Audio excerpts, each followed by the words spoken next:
In the early 1920s, when segregation excluded Black Americans from most country clubs across the United States, a bold vision took root in Scotch Plains, New Jersey.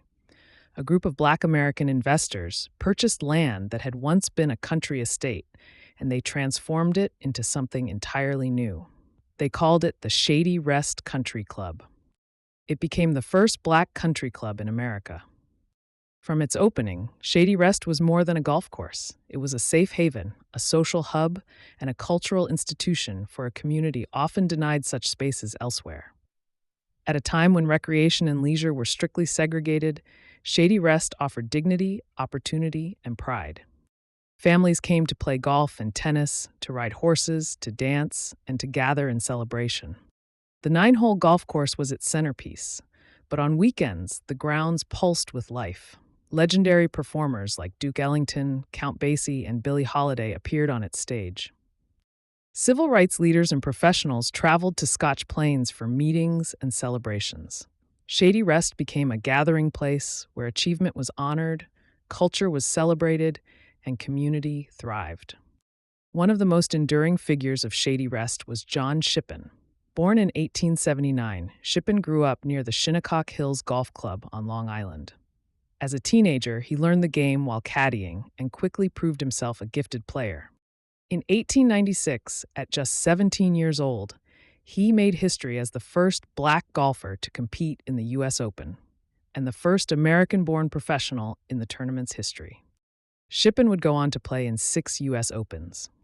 Despite the prejudice he faced, his talent could not be denied.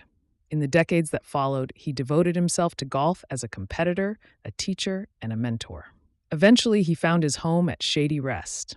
For decades, Shippen worked there as the club professional and groundskeeper. He taught lessons, cared for the course, and passed on the game he loved to new generations. His presence linked Shady Rest directly to the broader history of golf in America. The club's courts also produced champions. Among its most famous athletes was Althea Gibson, who trained at Shady Rest before breaking barriers to become the first Black American to win Wimbledon. Through figures like Gibson and Shippen, Shady Rest shaped not only community life, but also the history of American sport. For the Black middle class of the 20th century, Shady Rest was a symbol of possibility. It stood as proof that even in an era of exclusion, Black Americans could build spaces of excellence on their own terms.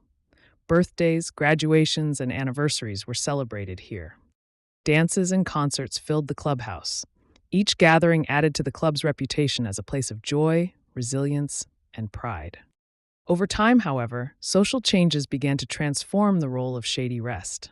As integration slowly expanded access to other facilities, and as economic pressures mounted, the club's unique place in Black life shifted. Eventually, the property transitioned into a public course. Today, it operates as Scotch Hills Country Club. But the history has not been forgotten. Local advocates and historians have worked to preserve Shady Rest's story.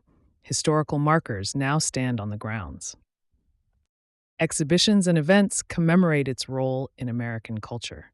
And in 2022, the John Shippen Museum was established inside the former clubhouse, ensuring that visitors can learn about both the man who broke barriers in golf and the community that flourished at Shady Rest. The story of Shady Rest Country Club is not only a story about golf. It is a story of resilience in the face of exclusion, creativity in the face of barriers, and pride in the face of discrimination. It is a story of a community that refused to be defined by what it was denied, and instead built something lasting. Shady Rest remains a landmark of culture, sport, and history. It reminds us that history is not only made through struggle, but also through celebration.